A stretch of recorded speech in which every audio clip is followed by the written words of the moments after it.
और परवाह देश की के दूसरे हिस्से में आप देखिए चीनी विस्तारवाद पर खुलासा, कैलाश पर करार क्या सिर्फ एक दिखावा है?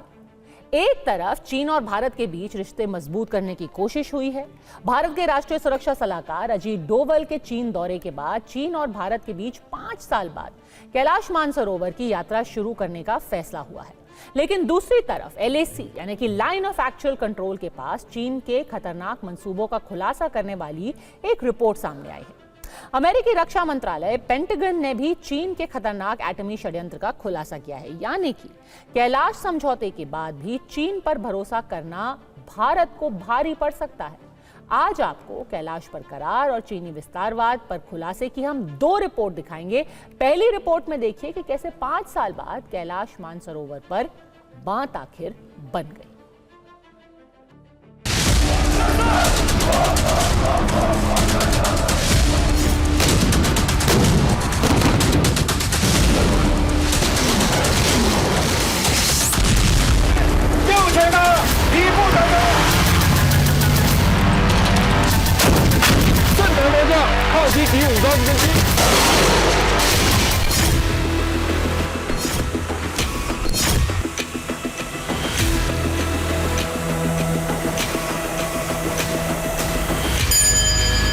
कैलाश मानसरोवर यात्रा फिर शुरू होगी।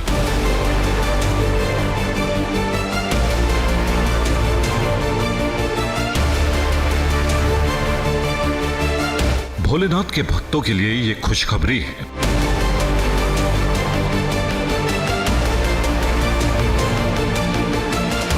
पहले कोरोना और फिर डोकलाम में बड़े तनाव के बाद चीन ने कैलाश मानसरोवर यात्रा को रोक दिया था।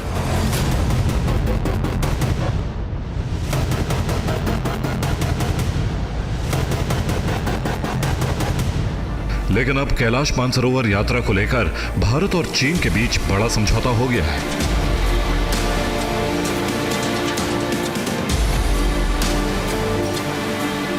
पूरे 5 साल बाद बीजिंग में दोनों देशों के विशेष प्रतिनिधियों की बैठक हुई और दोनों देशों के बीच कैलाश मानसरोवर तक बिना किसी बाधा के यात्रा करने पर सहमति बन गई।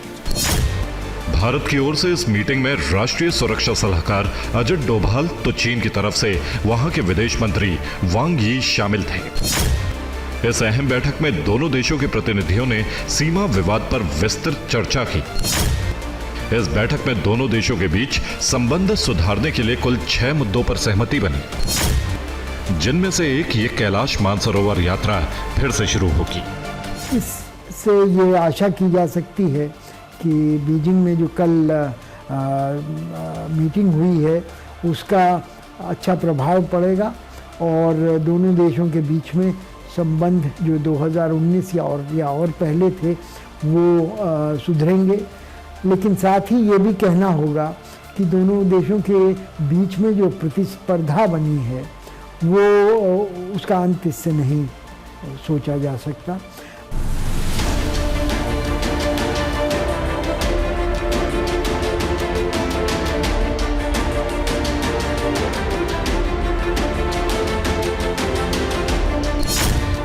कैलाश पर्वत की ऊंचाई करीब 6,638 मीटर है। वहीं कैलाश पर्वत से करीब 30 किलोमीटर दूर तिब्बत के ऊंचे पठार पर मौजूद मानसरोवर झील की ऊंचाई समुद्र तल से 4,590 मीटर है। मानसरोवर झील दुनिया में सबसे ऊंची ताजे पानी की झील है और यह करीब 90 किलोमीटर में फैली है। भारत से कैलाश पर्वत और मानसरोवर तक जाने के 2 रास्ते हैं। पहला रास्ता लिपुलेख दर्रा मार्ग है। यह रास्ता उत्तराखंड से तिब्बत की तरफ जाता है। दूसरा रास्ता नाथाला दर्रा मार्ग है, जिसमें सिक्किम से तिब्बत जाना होता है। उत्तराखंड के लिपुलेख से कैलाश मानसरोवर की दूरी 65 किलोमीटर है, जबकि सिक्किम के नाथुला से कैलाश मानसरोवर तक की दूरी 802 किलोमीटर की है। लेकिन उत्तराखंड के लिपुलेख दर्रे से होकर कैलाश मानसरोवर तक जाने में 24 दिन का वक्त लगता है, जबकि सिक्किम से नाथुला दर्रे से होकर जाने वाले यात्री 21 दिन में अपनी कैलाश मानसरोवर यात्रा पूरी कर लेते थे। उत्तराखंड के लिपुलेख से कैलाश मानसरोवर यात्रा 1981 में शुरू हुई थी। यात्रा के पहले जत्थे में सुब्रमण्यम स्वामी और हरीश रावत गए थे।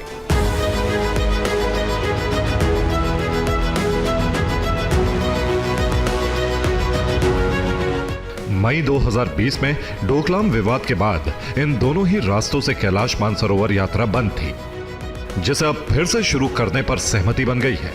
हालांकि चीन ने कैलाश मानसरोवर यात्रा को जो मंजूरी दी है उसमें कुछ शर्तें हैं।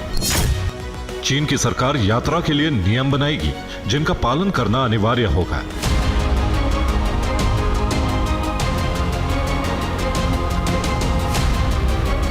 ऐसा नहीं है कि भारत से कैलाश मानसरोवर तक जाने के दोनों रास्ते बंद हो जाने के बाद तीर्थयात्री किसी भी तरह कैलाश मानसरोवर जा ही नहीं पाते थे। कैलाश मानसरोवर जाने का एक तीसरा रास्ता भी है जो नेपाल होकर जाता है, लेकिन भारतीय तीर्थयात्रियों को कैलाश मानसरोवर भेजने वाली नेपाली कंपनियों को $60,000 यानी 8 मिलियन नेपाली रुपए चीन सरकार के पास एडवांस में जमा करने होते हैं। इसके बाद भी पिछले साल नेपाल से होकर कैलाश मानसरोवर जाने वाले 50,000 यात्रियों को चीन ने इजाजत नहीं दी। इनमें नेपाल और भारत दोनों देशों के लोग शामिल हैं।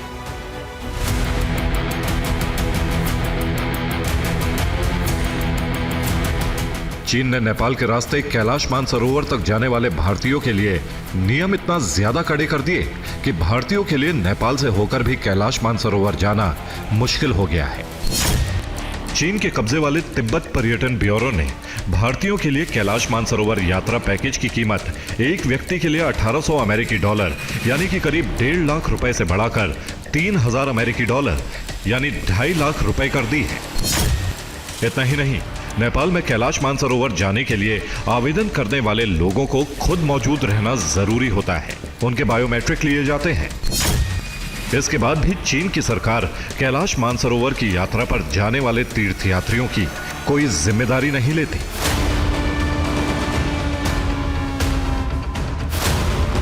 अगर किसी यात्री की चीन या तिब्बत की सीमा में मौत हो जाती है तो उसका पार्थिव शरीर लाने के लिए भी सरकार बाध्य नहीं होती।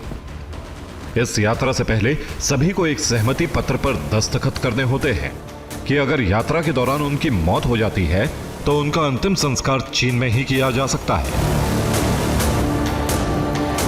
लेकिन अब भारत और चीन के बीच हुए समझौते के बाद चीन की इन कड़ी शर्तों में कुछ नरमी आने की उम्मीदें हैं। Bureau report, TV9 Bharatvarsh.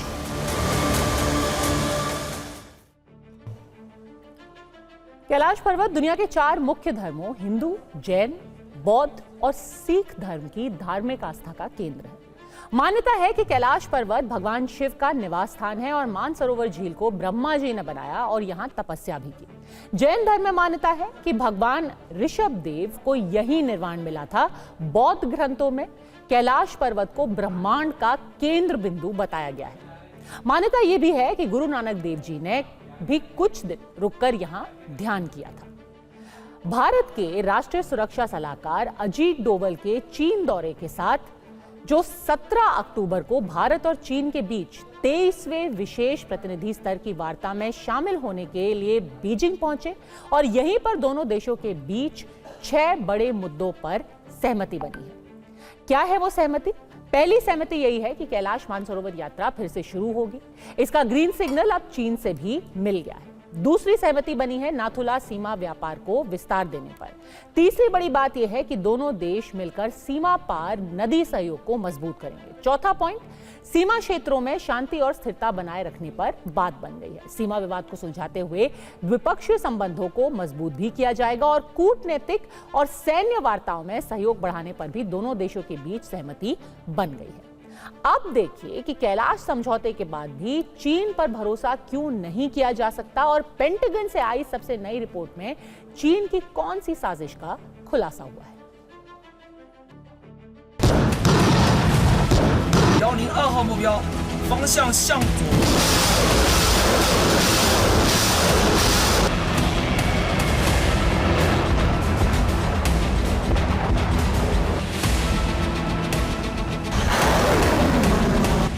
चीन की नीयत में खोट है, क्योंकि एक तरफ चीन और भारत के बीच 5 साल बाद कैलाश मानसरोवर की यात्रा शुरू करने का फैसला हुआ है तो दूसरी तरफ एलएसी के पास चीन के खतरनाक मंसूबों का खुलासा करने वाली रिपोर्ट सामने आई। अमेरिकी रक्षा विभाग की पेंटागन 2024 रिपोर्ट में चीन की सीमा पर की गई तैयारी को लेकर खुलासे किए गए हैं। चीन लगातार सीमा पर खुद को मजबूत करने में जुटा हुआ है। पेंटागन ने भी चीन के खतरनाक एटमी षड्यंत्र का खुलासा किया है। चीन एक तरफ दोस्ती का हाथ बढ़ाता है, वहीं दूसरी तरफ बॉर्डर पर तेजी से ताकत बढ़ा रहा है।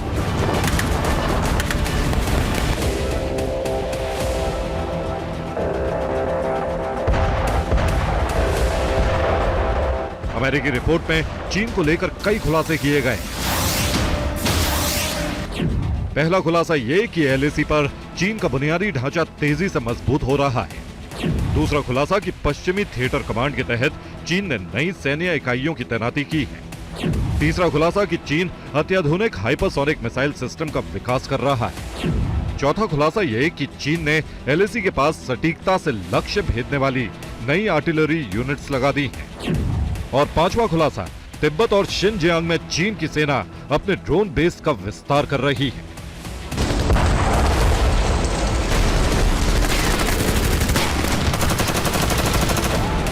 मतलब साफ है, विस्तारवादी चीन किसी बड़ी साजिश की तैयारी कर रहा है। पेंटागन की नई रिपोर्ट में यह भी जिक्र है कि एलएसी पर निगरानी के लिए चीन ने सैटेलाइट इस्तेमाल बढ़ा दिया है और एलएसी की निगरानी के लिए बनाई पश्चिमी थिएटर कमांड ने सैनिकों की तादाद भी बढ़ा दी।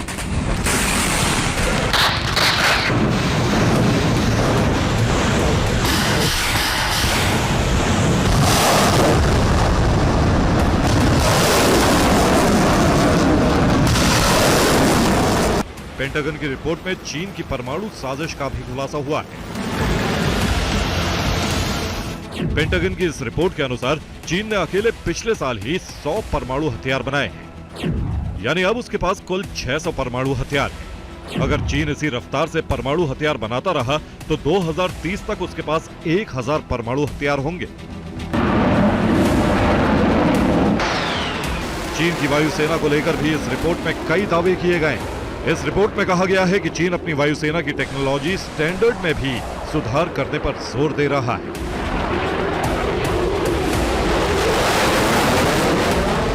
उसका फोकस है कि वो अमेरिकी मानकों के बराबर ही अपनी वायुसेना को तकनीक से लैस करे।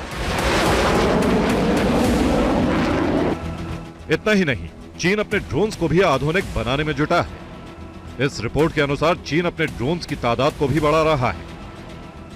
चीन ने भारत और चीन की सीमा के पास ट्रेन नेटवर्क तैयार कर लिया है और अब चीन यहां बुलेट ट्रेन लाने की तैयारी कर रहा है।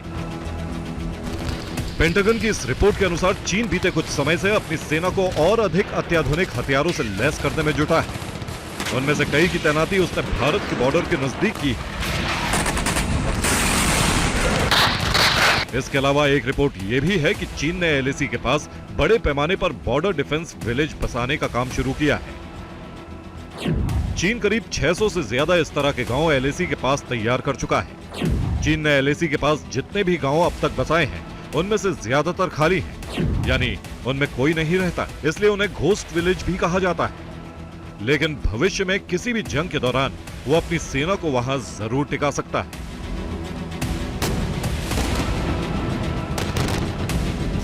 एलएसी के पास इस निर्माण कार्य से चीन की दोहरी नीति एक बार फिर सामने आई है। चीन इस आधार पर कह सकता है कि वो केवल नागरिक सुविधाएं विकसित कर रहा है, लेकिन यह स्पष्ट है कि यह सैन्य इस्तेमाल के लिए भी तैयार किया जा रहा है, यानी चीन पर भरोसा नहीं किया जा सकता।